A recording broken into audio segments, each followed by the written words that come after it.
Welcome.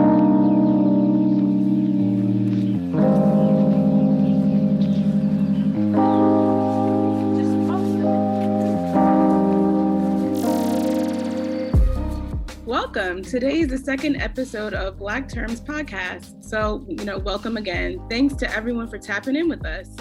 Hopefully this welcome back for some of y'all and that you saw our previous episode, our first episode. If not, y'all have to check it out.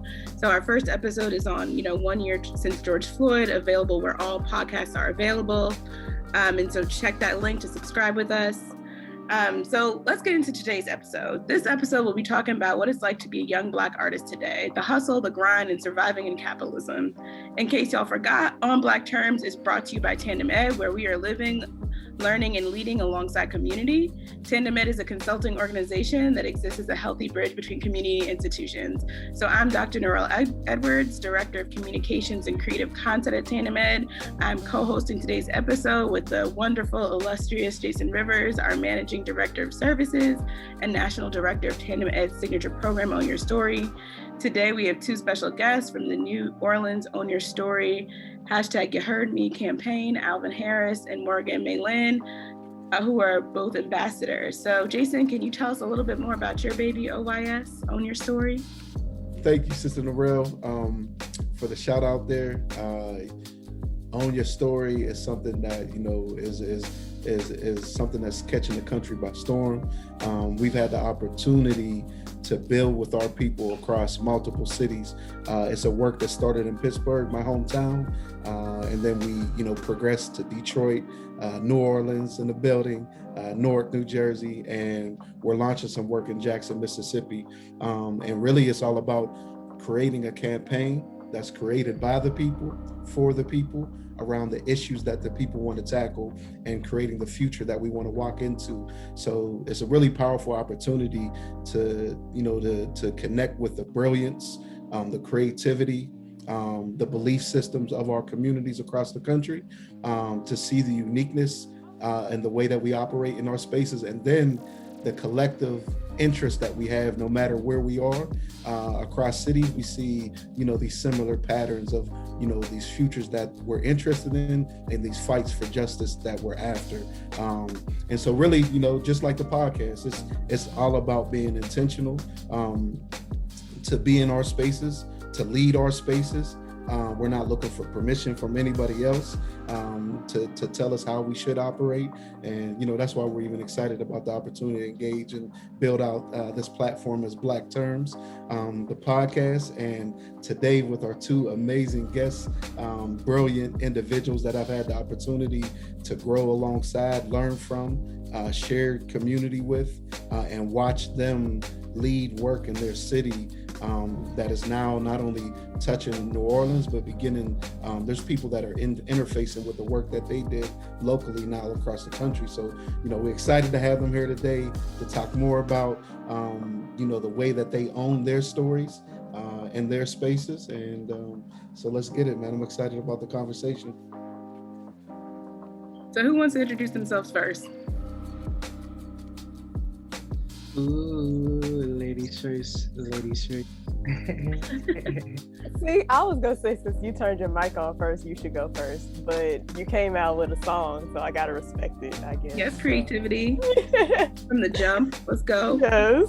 So my name is Morgan Malin-Grant. I am from New Orleans, but I was not born here. I was actually born in Philadelphia. And I lived in Philly, I lived in Houston, and I've lived in New Orleans. But New Orleans is where, home is. That's where I find myself thinking and dreaming of day, evening, night. So it's my home. I graduated from the New Orleans Center for Creative Arts in musical theater in 2016. And I went there for academics as well, we were lab rats in that instance. It was a new school. We were like graduating class. And then from there, I went to Stanford University, and I actually graduated in the spring of 2020. Somehow, by the grace of the highest of powers, I managed to get through that 4 years. And I majored in African and African American studies with creative honors. I just love art.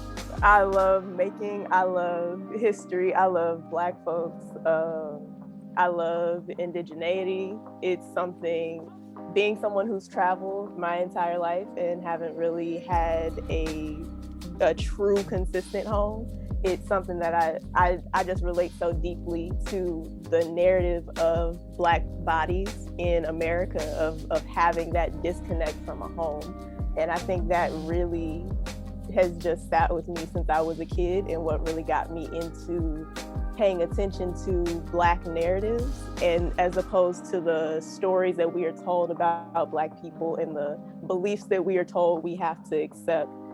Understanding that I myself, just in my birth, did not follow any of those constructs. I think it really opened my eyes to questioning just about everything we get. So that is what I do in my art. I'm an artist entrepreneur now, so I'm trying to fully step into that, and it's a fun experience. It's a learning experience. So I'm really excited to talk about what that journey has been like, and kind of what journeys are like right now, just trying to be an artist in the modern technological age, and whatever that looks like. We definitely got questions about that coming up, but want to hear all about it. But Alvin, why don't you let us know who you are now? Okay, first off, Morgan, that was beautiful. I don't even know if I can follow up with that, you know what I'm saying? I'm still learning how to tell people about myself, because I'm still learning myself. But one thing for sure, my name is Alvin Harris. I was born to my wonderful parents. Actually, my mom, she's over there shaking up some orange juice right now. So yeah, born and raised in New Orleans, Louisiana. From the projects, the Calio projects, that shaped my whole perspective on life. When people say you're a product of your environment, usually that tends to come with a negative connotation. But I embrace it and say, hey, I am a product of my environment, because every single moment that I've, underwent and just pretty much had to overcome certain obstacles, it made me who I am today, from the artistic perspective to, my community orientation, family oriented, so everything that I am today is because of my environment. And so that's me. I'm Alvin Harris. Let's get to these questions and this conversation. Yes. Okay. Well, first, I really just want to know, how did y'all get involved with Own Your Story and Tandem Ed as ambassadors? Tell us how that happened and what it was like. So for myself, the city manager, Cess 45, he's pretty much family. My dad and Cess, they were long-term business partners prior to my dad passing. And, I've always seen Cess have a footprint in our community, speaking on behalf of our people. Even there was a moment where they were planning on destroying, I would say, our communities and knocking down our housing development projects. And I vividly remember Cess being in City Hall, like literally scrapping with the white people, you know what I'm saying? And that just always was a powerful view that I've seen, because it was showing not necessarily the violence, but a Black man standing up for himself and for his community, So from being a kid, seeing that influenced me, and I always was in the community and sharing what it is that I would like to see happen from a younger perspective. Because again, the narrative is that young Black boys are just out here going crazy, don't have any guidance and things of that nature. And I knew that wasn't the case,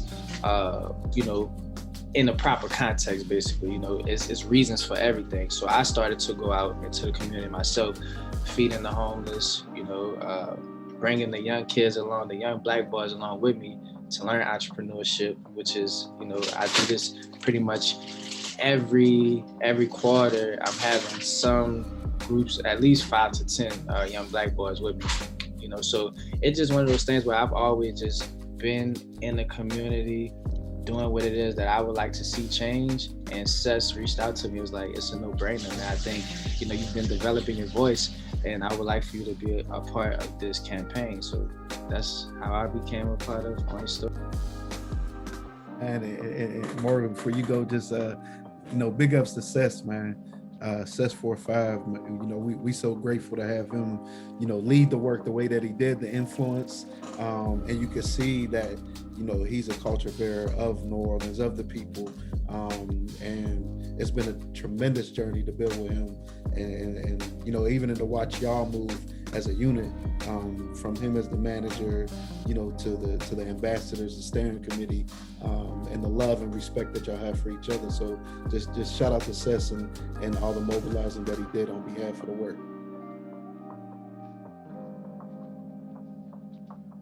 Yeah, so I was also brought on by someone within the OYS team, a steering committee member, actually, Mama Jamila. She is a pillar of cultural and historical knowledge, medical healing knowledge in the community. And like I said, I was not born here. And so when I moved here, it was just me and my mother. And so Mama Jamila became one of my New Orleans grandmothers.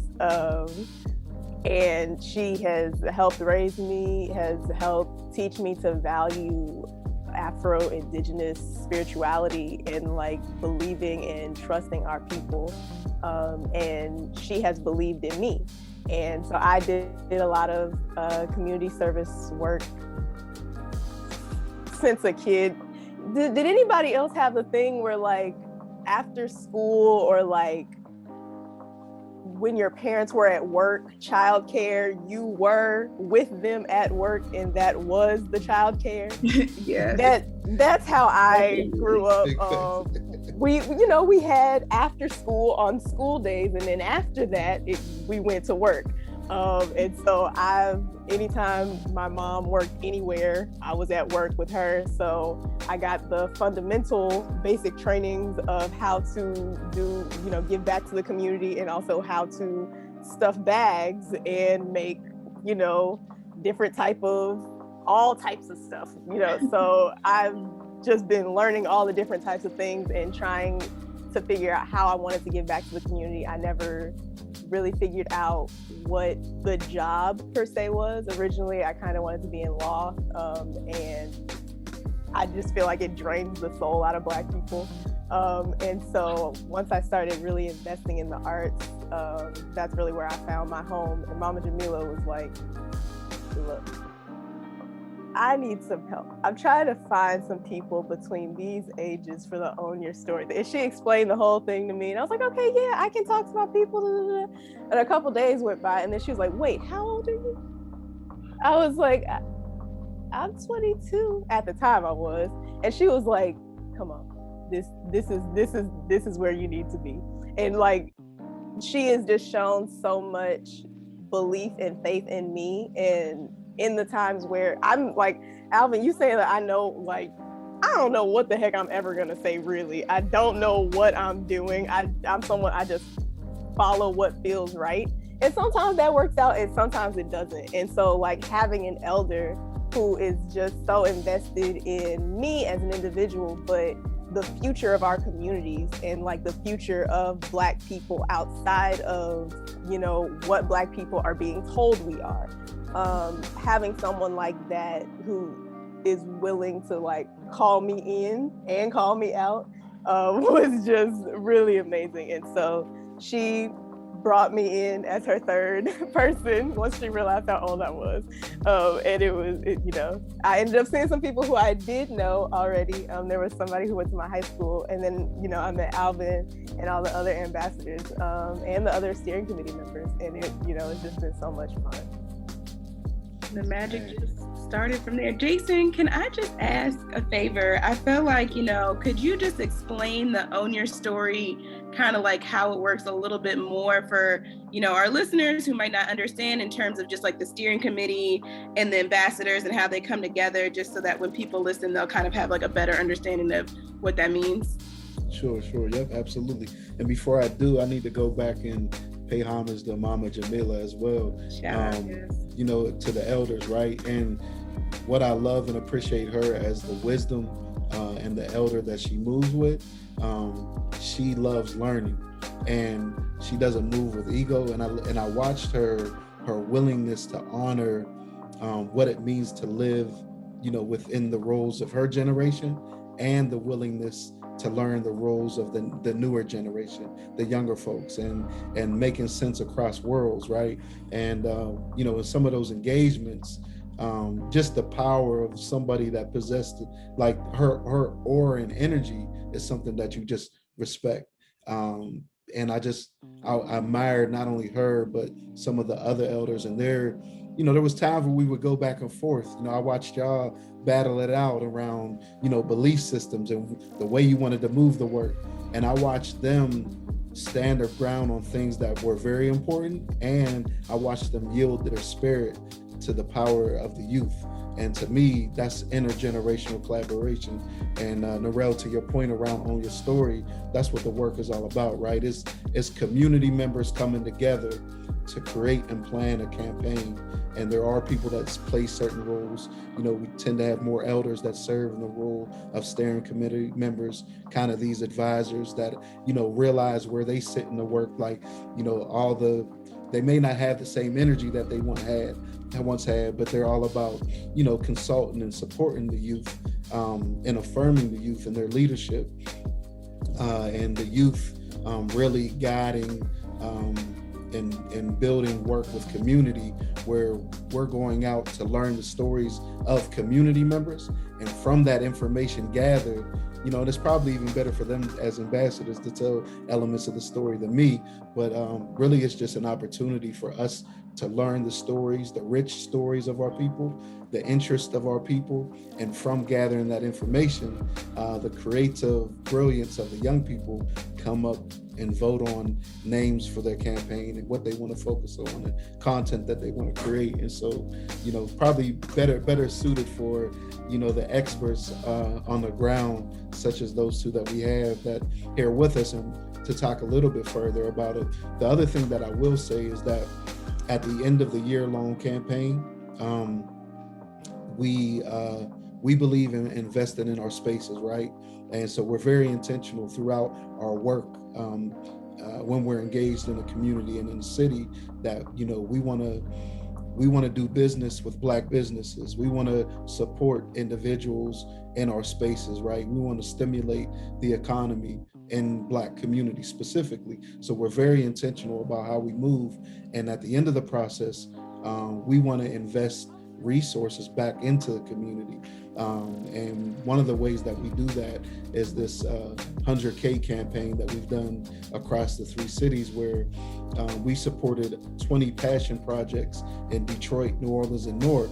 So that's 60 people, 60 family youth residents, everyday community members who have an idea, a vision, a dream, something they're trying to get off the ground. And they had the opportunity to be awarded $5,000 to do their work, as long as they could show us that it was aligned to the campaign in their city. And so that's how the campaign stays relevant, stays alive, in addition to the work of the ambassadors, steering committee, and city manager. And really the goal is, early on in the process, Tandem Ed, we walk alongside community for the first year, and then in year 2 and 3, the city itself, community itself, begins to fully envision what they want the future of that work to look like. So we're always a support, but we take a back seat and really let community embrace and lead.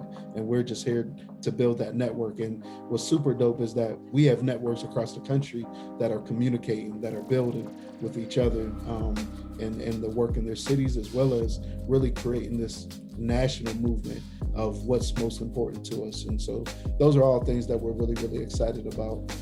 And we ready for, Own Your Story next, like Jackson is now, but we got other cities that are, right on deck and ready to build with us as well. Thank you, Jason, for giving us the thorough breakdown on Own Your Story and where we're going for the future. I guess related to that, so New Orleans campaign is You Heard Me. Do either of you or both of you kind of want to talk a little bit about like how that name came to be, kind of like the process, your experience? So what I hear is that that's kind of like a saying or something like that. I don't know. School me. Yeah, I got you. So basically, we wanted something that genuinely represents us as a culture, and there's many things that makes us distinct, such as our food, the way that we party, things of that nature. But that You Heard Me was just something that, anyone can literally say, you heard me, right? But the way that we say it just own that way of saying it. And, we just wanted to tie it in with what the whole campaign was about, like owning our narrative, controlling our narrative. And the best way to do that is to like emphasize what it is that we mean, what it is that we say, and pretty much putting that exclamation point where you heard me, because our voice needs to be heard. Yeah. So yeah. Yes. So talking about like New Orleans and the uniqueness of it, and I've been maybe 2 or 3 times. Awesome, dope city.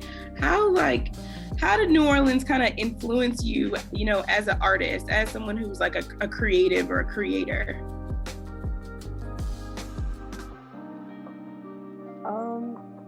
I can say for me, I'm very much a spiritual person, and so my connection with it is like the literal land that we occupy, which is a bit different from how most people reflect New Orleans, because I think a lot of people focus on the human aspect of the culture of the area, and for me, this land has been here for so long. It used to have stewards who cared for it, and no matter what type of oppression or assault that we as people face, we always had the land that we could utilize in some way. The river, African people have such deep connections to natural land, water occurrences and things like that.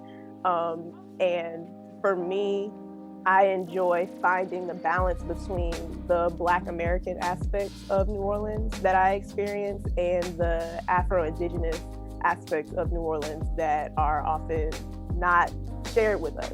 We created such beautiful spiritual practices amidst being enslaved.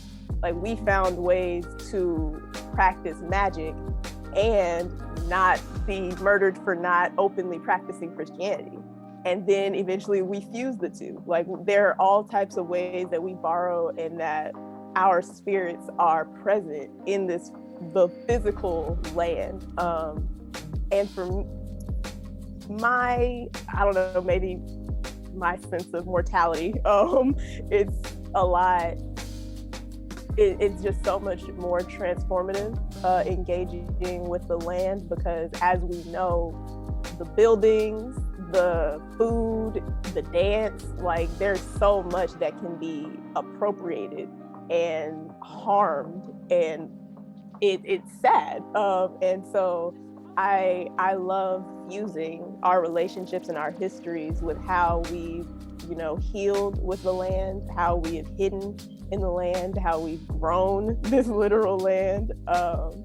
And so that's where my influence with the city comes from, for the most part. I do, also just, there's no way to make anything in this city without hearing the entire city of New Orleans.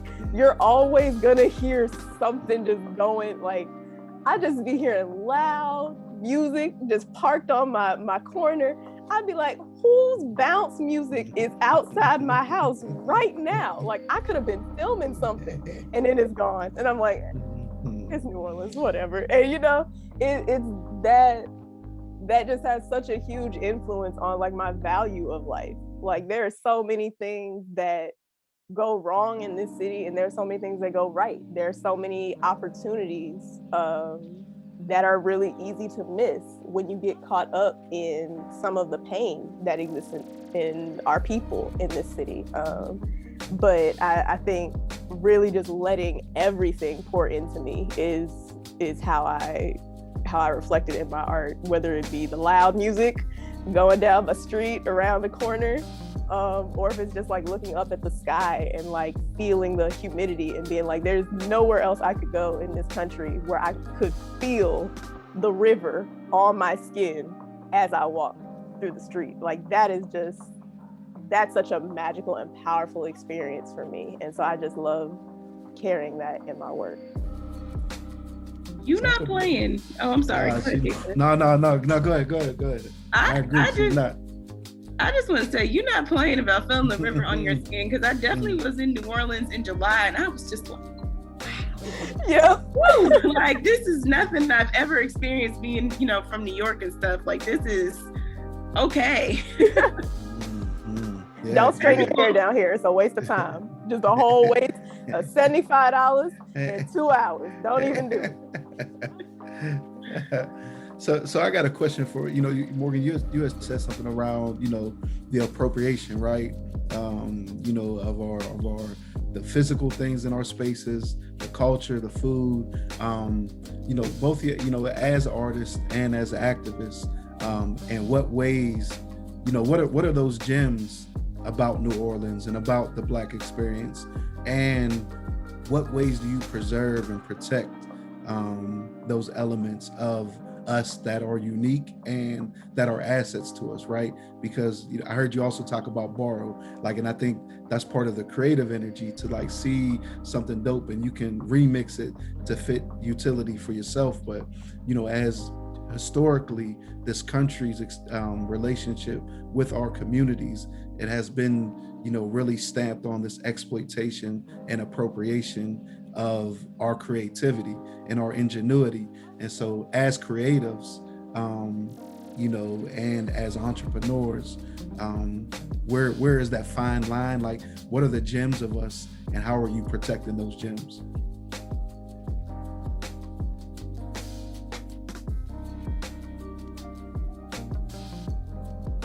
Okay. I'll say this. We as individuals have to rediscover what the value of our creativity is. That was the biggest reason why I was so hesitant to become an artist full time and step into that. Because we have been tricked into valuing and equating art to money and to profitable success. And I don't like it. I hate capitalism. I don't think there's any need for us to keep worrying about money, because we're literally cutting down our ability to breathe so that we can give somebody a piece of green paper. And it sucks because there are people who don't have food, that don't have lights, because some long time ago, a white guy decided that he wanted to be rich. And I don't create art like that. I am closer to griots in our cultures. I'm more spirit. Like I said, spirituality is my thing, because art, what we created before we were oppressed, because Black people had a life before we were oppressed. Talk about it. Talk about it. Why? I am all for the freedom of sexuality. I think women have been oppressed sexually for way too freaking long. Black women have been violated from it. I don't think all of our music has to be about sexual liberation, only because we are brainwashing ourselves, because we aren't necessarily making our own moves. We're playing into a game that someone else has already set up and organized. And so what ends up happening is we stop valuing all aspects of ourselves because we think only certain parts are valuable or are profitable or will be accepted. And so everything can be appropriated, and it's awful. There is nothing that is safe. Like sacred doesn't matter in the world of the internet. It doesn't. And that is because for better or for worse, like we opted into global connection. And so from that, we like, truly, it wasn't really our generation who decided that. Somebody a long time ago came up with that and we just got stuck with the cards. But we do have the option to opt out. And that's something that people don't realize. It's like we only have the option of opting in or dying. It's like, no, we could literally do the thing that we were doing before, which is just living our own lives. And so that is where, like, that is what I have to constantly just put into my head every time I think about creating something. I'm like, just live your life.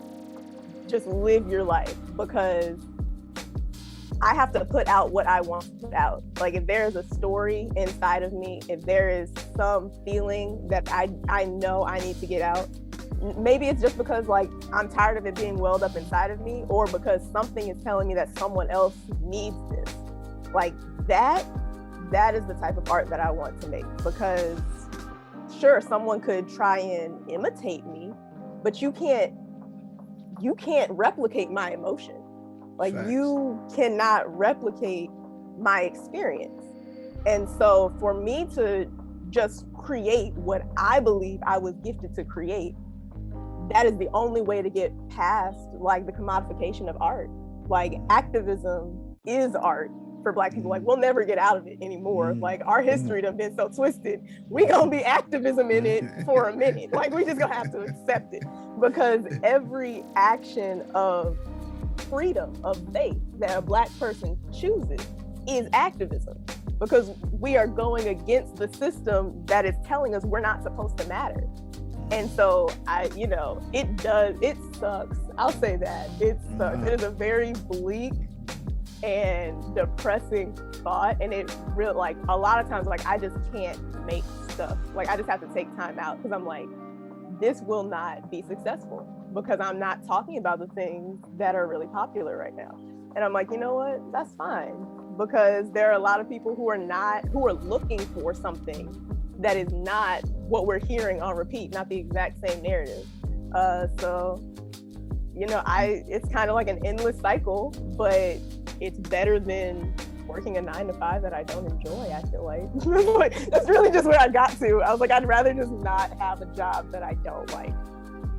New Orleans inspired me because it's one of these places where it's either you be real or you're not going to be accepted. You know what I'm saying? No matter what it is, you just have to be genuine and true. And so I've learned throughout my time of being here is like, regardless of what your circumstances are, you have to embrace it, and people just relate and connect with those who, share a similar, if not struggle, but just a similar situation. So for myself, I've noticed New Orleans, the beauty of it is that it's not about, the partying all the time, because from the outside perspective, it may look like, oh, New Orleans is just a great time. It's a grand time. But when you realize a lot of those parties and those great times come from pain, right?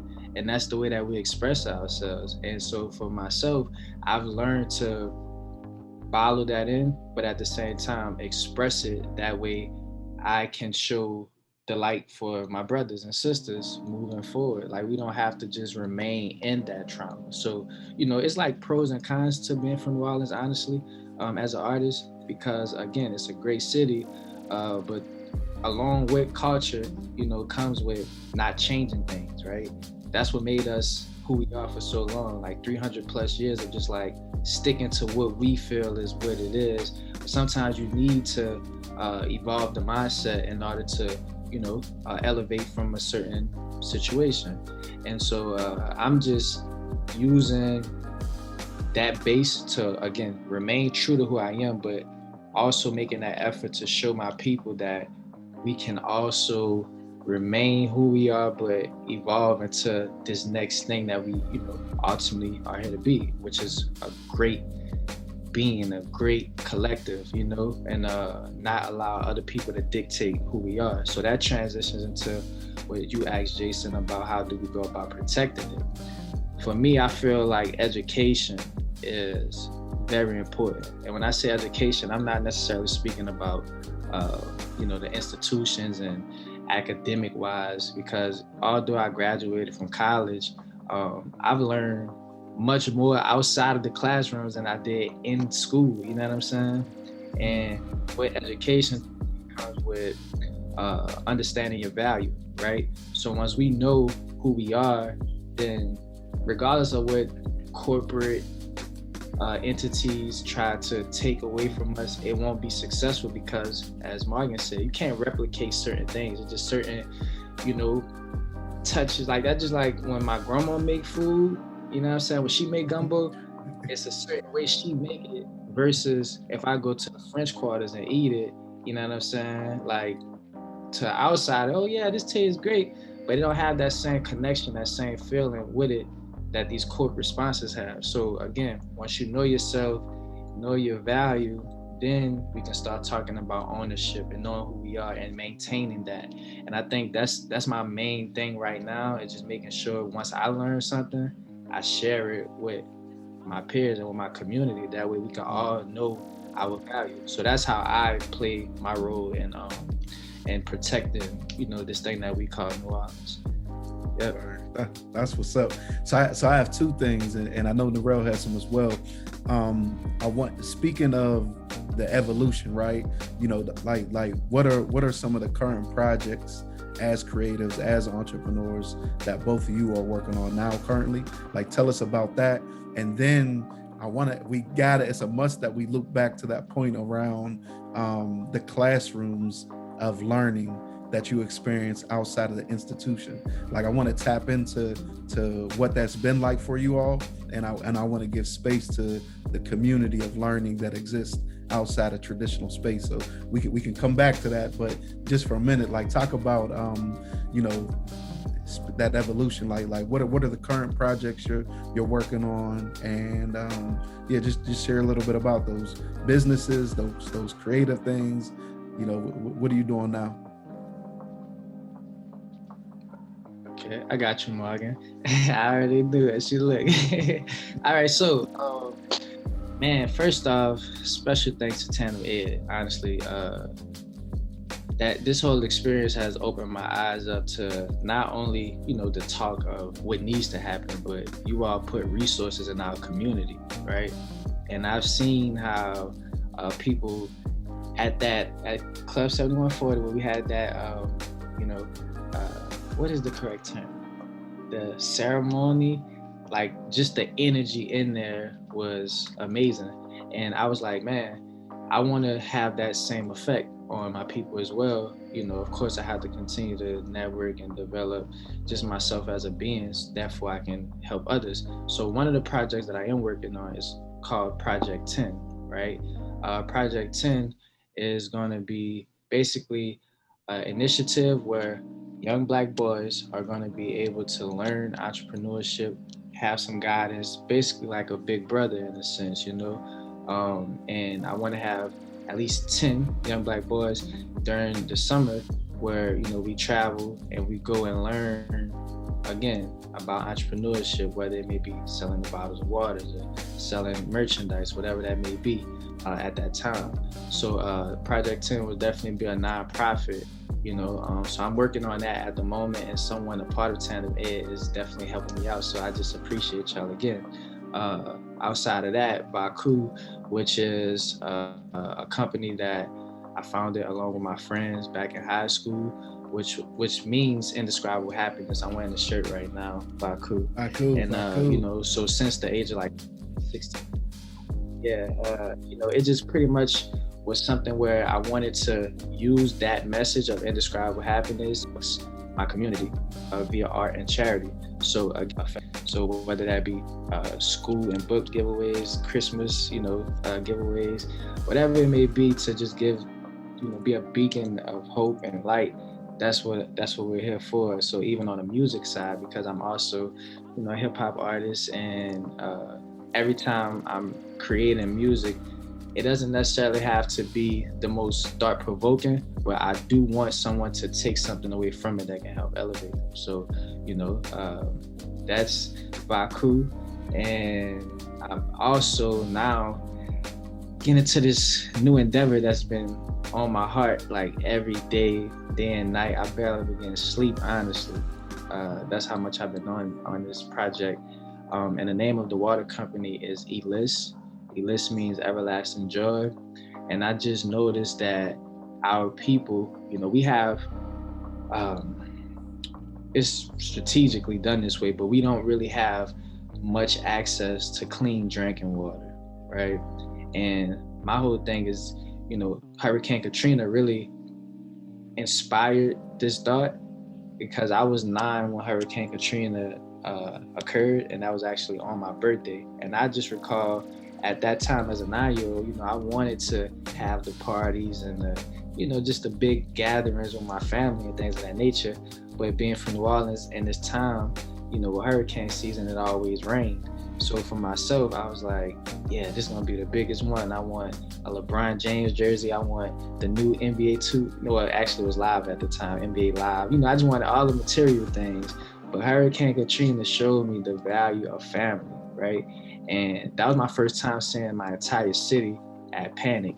And the main things I seen people was trying to get access to were their family and also water, So fast forward years later, it's like we still have these crises, especially in Black communities, as we already know what's going on with Flint. Even though it doesn't get as much coverage as it once did, it's still a real thing. It's still an issue, right? Mm-hmm. And things continue to develop.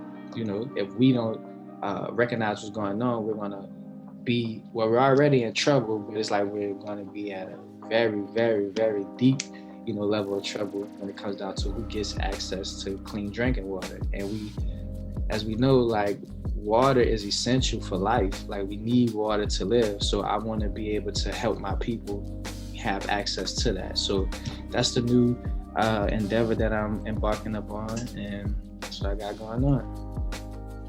Dope.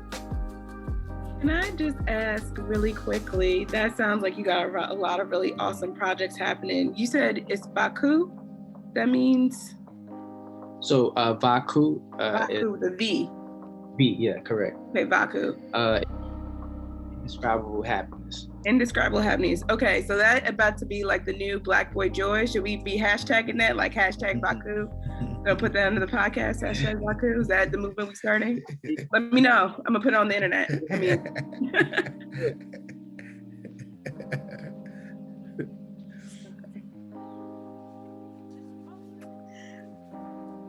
Yeah, I agree. I think we should. I think we should. Okay, that's what's up next. Yes, I feel like I don't disagree.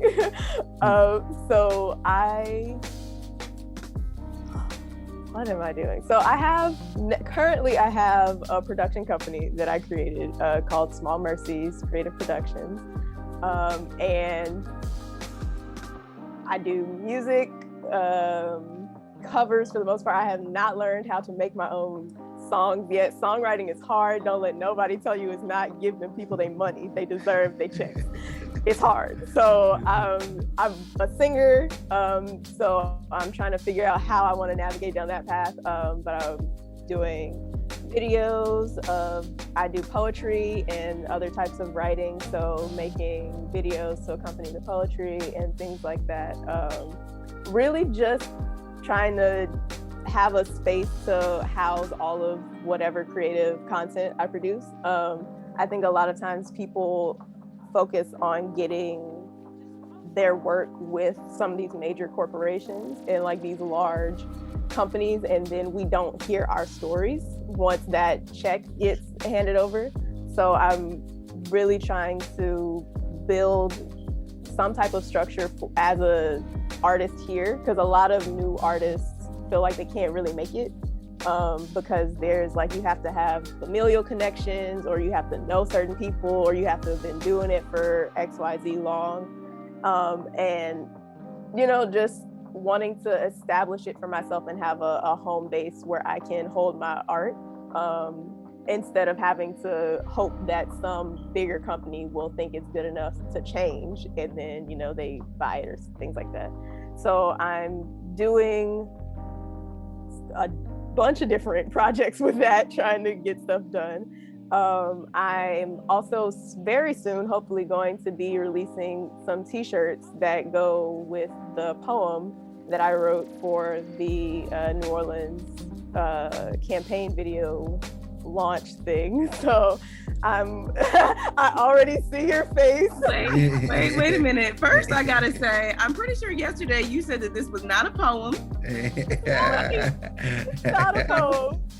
Okay, let me correct it. I should not succumb to peer pressure. It is a short essay that I wrote.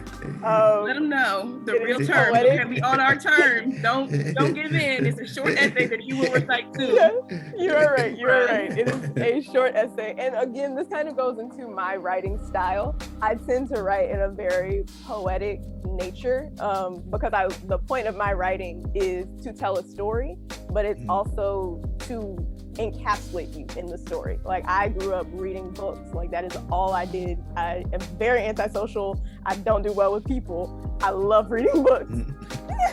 And so I part of it is, because I also am very much invested in like mental health and neurodivergencies and like what we consider to be normal brains. So like kids with ADHD, ADD, autism, anxiety, depression, things like that. I experience a lot of those things. And so I see the world differently. And so with my art, I want to create art that everyone can see the way I see. So that's kind of what I do with my writing and with the visual works that I do, try and really just take your entire attention. So it was amazing to receive one of the grants from Tandem because I was like, wow, somebody actually wants to see this stuff. So that was really great. I also have, along with that, a custom resin intention setting jewelry company. And so resin is an art form that lots of people use, and it's very versatile, and it can be really cute in different types of things. But when the pandemic first started, people were dealing with all types of things with mental health and like being separated from other people, family, loved ones, and things like that. So I created the company Charming Intentions, and I have different earrings and necklaces where you can change the color, you can select the herb that goes in it, and those herbs and those colors are meant to help support whatever intention you set. So there are 5 types. One is based on grief, one is based on smiles and happiness, one is based on laughter, and one is based on confidence. Really something that, it's non-gender specific. We all love jewelry, let's be honest. And so we all deal with life. And so I wanted to create a product. I'm someone who kind of likes fidgeting with things. And so every once in a while, I grab my earrings. I was like, oh wait, what if there was something there that was like grounding me instead of me just, out of habit? So that's what I created that company for. So really going into the art stuff in the spirituality and mental health realm, because I think that's a lot of stuff that the world is dealing with for sure amidst pandemic and social injustices, things peaking all over the place. But also it's something that we forget to take care of ourselves. It seems selfish to a lot of people. It seems selfish to me sometimes. So I'm trying to create jewelry and art that helps people feel comfortable loving themselves and healing themselves. So that's where I am. Dope. Amazing. That sounds so awesome. Y'all are doing such dope stuff. So I think we have time just for like one more question. And I really want to know, so we're definitely going to, send us all the links to all your businesses. We're going to plug them in when we, promote on social media. And so what I really, speaking of social media, I really want to ask, as up and coming entrepreneurs, how do you feel about kind of like social media marketing, using social media? Does it get kind of like exhausting? Being younger, right? You're really grown up on social media. And I mean, I'm definitely closer to your age myself, so maybe I'm talking about myself a little bit, because I know I'm like, wow, I want to throw away my phone. And I just want to know if you too share that same feeling of just being like, wow, I want to disconnect, but also I have to market things. So, feelings, thoughts? Nope, you already started talking. You got to go now. I definitely feel that way every day. It's like a constant battle, of yes, you have to promote, but you also want peace as well. You know what I'm saying? And it just, I think a lot of people don't really understand our generation. It's like, yeah, these kids are just crazy. They can't put the phones down, and they're even driving and texting and things of that nature, but not realizing that a lot of this technology was designed for us to stay on it, like to keep our attention, right? Like I watched this documentary called Social Dilemma, and it was eye-opening because I didn't have a reason. I didn't understand why I was so connected to the device, right? But I knew like it didn't feel right, but I couldn't understand and explain why that was, right? So that's the constant battle, because you hear, folks always with the advice and stuff like, you gotta be on social media, promote yourself, you gotta stay on there. And at first, like honestly, I used to not care about social media, until I realized, okay, well, yeah, I can make money by being on here. I can't make an impact by being on here, things of that nature. So it's like every day just trying to find that balance of how to do so. And sometimes it affects relationships as well, So I'm just day by day swimming, trying to learn how to get through this whole ocean of social media. But yeah, that's my view on it. I hear it. Morgan? Yeah, I have always hated social media, just objectively. Like, I hate it. Like, I remember when Facebook became like the big thing. Actually, let me step back. I remember when emails were the big thing for us as kids, because it was like, ooh, you got an email? Does your mom know? And I was like, bruh, come on now. But like literally, like what Alvin was saying, like our generation were like test reps, like for a lot of stuff. And there are certain age groups, like the last decade of the 90s. Like for me, I feel like the last section of that doesn't really get classified right, because depending on who you ask, we're what is this new one? Z? We're either Gen Z or we're millennials, but most people say we're Gen Z. But when you actually pay attention to us, we have virtually nothing to do with Gen Z other than the fact that we use the same technology as them. And it's because we were trained to see how it would work so that they could be raised on it. Because like he was saying, it was meant to capture our attention. And like it was meant to alleviate stress from our parents. So we were kids who grew up, with some of the more difficult technology. Like I remember when you did have to clean out the inside of a mouse. I remember that. I remember breaking it. I remember floppy disks. Like, but then when I get in a room with some people that's 35, they're like, go sit down somewhere, please. Like, you're not amongst us. But I mean, social media has always felt unnatural for me, starting off like as part of a generation that like we didn't have technology. Like I remember PlayStations being huge, and that'd be like, if you had a PlayStation, you had money. And things have shifted so quickly. Like I feel like the people in our generation are like all over the place because we just get forgotten about how they experimented on us. And so like I honestly am so anti-social media that like it messes up my business stuff sometimes. I'm like, girl, you gotta post. If you don't post, how they gonna know you here? I'm like, but maybe if they were all off social media. Shut up. I'm like, shut up, girl. Come on. That don't even make no sense to you. And so there are things like content planners that I'm like, okay, maybe this will help. So that it's like, I don't have to force myself to log on to Instagram, because like, I already know if I log on to Instagram, I'm gonna see at least 4 people who's gonna make me question why I got out of bed today. I'm like, dang, you rolled out of bed and looked like that. I rolled out of bed and looked like this. Come on. Like, and that some people, like people's lives that we see on social media are just perspectives. They're just glimpses of what they want us to see. And so I'm like, while yes, it is an amazing platform, for business and for entrepreneurship, it can be damaging to the soul. And so like one helps me remember, make sure whatever you are putting out there is not further feeding into this. Like whatever you post on this social media, whatever you're planning on sharing, is this something that you would actually feel okay about stopping and looking at when you scroll? And I take that into consideration when I do stuff, because I mean, we get new studies and stuff coming out every day about how these are bad for our self-image and bad for our bank accounts. I'm like, dang, why do we even make this stuff? And it is what it is. And it's something that I don't think is quite going away, because it gives us access to lots of funny stuff for sure around the world, but it also gives us access to some very important life occurrences that are happening that we don't always have access to without the freedom of social media. So it's definitely something that I'll navigate and continue navigating. Like I said, content planners look like they're gonna be my savior for a little bit, because I'm like, if I could just go in at night and just be like, you at this time, this caption, this hashtag, okay, go.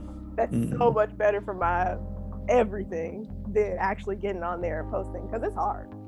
Yeah, big facts. And shout out to the folks to both of your points. We're doing some work that the creators of Social Dilemma, and we have had some relationship and conversation with the producers of that, just to build on that in the way that they'll do future work and connecting with community. So that's definitely a powerful documentary, and if you haven't had the chance, it's definitely something that you should explore.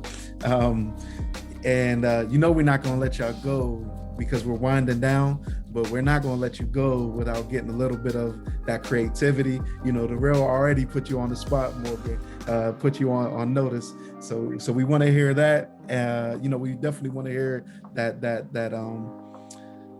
piece that you did, that essay that you created, that is now, not only moving about the city, but moving about the nation, in the video, the flagship video of on your story. Yeah, on social media. On the dreaded social media. On the dreaded social media, right? So we want to hear that piece that you produced. That's phenomenal. And, folks here in Pittsburgh are like, yo, that's crazy. Like they're vibing with you heavy. And Alvin, we're not gonna let you go without spitting, a few bars, brother. Like, you go in. So Morgan, why don't you go ahead and set it off? And then Alvin, we're gonna come to you, bro. We got to hear something from you. Spit that fire for the people before we transition. Yeah, I saw this coming, so I don't even know. I was like, oh, we almost out of time. I'm gonna go get out. No. Oh, man. Okay. Well, this is, like I said, it's a short essay. We had 3 pillars for the campaign that we were focusing on, and a couple of us were asked to write a piece on one of those, which was history, culture, and people. So the title of this piece is The City and Her Children. In this city, we are the children that time forgot. We built our world different than most. Native, African, Maroon, Creole, Cajun, French, Spanish, English, America named us New Orleans. The title to this land was tossed around so mercilessly. Many of us are still tangled up in the smooth hand magic of performative political exchanges. Most of us are tired of being owned. This city was built off our ancestors' backs as they stamped trails with their own blood. The footsteps we follow are jaggedly pressed into this land with fissures cracked by chain trails beside them. We are generations born of fear. The fear that our rights would be taken away once more. The fear that there won't be enough money to provide basic needs. The fear that we as individual people are not enough as we are. So many successes we were taught were rooted in soils doused in fear. Fear of the oppressor's falsely preached inferiority being validated. The city exists as a miracle. One day soon, our city might not be here anymore, and we might not even be around to see that. None of us want to see that day come. Some of us want desperately to save the city our people dreamed of, and some of us would rather choose how we die. The people of New Orleans have always lived at great risk to ourselves. The violence, rage, sadness, joy, and creativity that we see in these streets are ours. The city is in the hands of its newest and youngest children. We are loud, groundbreaking, angry, revolutionary, and courageous children who are hurting and growing, just like every Black person that blossomed on this land before us. Each generation that comes before has broken dreams and regrets that they yearn for the next to achieve. The city's youngest children listened and learned the most crucial lesson. Have no regrets when death comes to your door. If this city continues to exist, it'll be a miracle as it's always been. Some of us would prefer to choose how we die. Others would rather choose when. But remember to call us by our names when you see us. We are your children, living life running from the mistakes that haunt this city. Our choices make or break us, but don't condemn our ancestors by suggesting not one of us wants to see where we're going.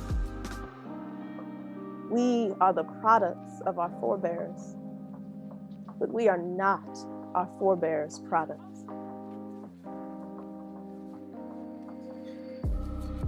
Woo! Thank you. Yes. I say. That was fire.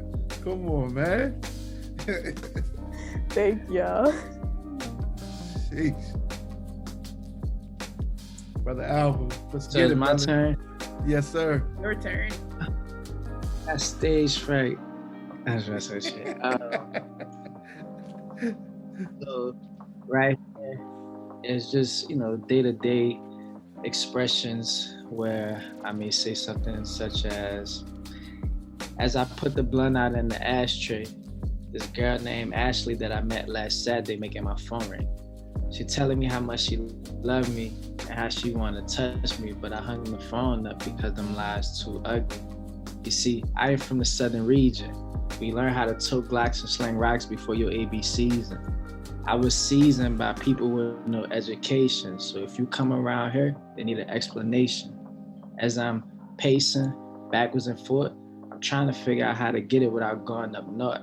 Because my grandma drinking liquor, my siblings are bored, my problems ignored. That's the reason I'm going so hard without erection. No pun intended, I'm loving the game without protection. And I know that's nasty, because baby girl asked me, if I didn't have a fat ass, would you smash me? But if I wasn't LA, baby, you would walk past me.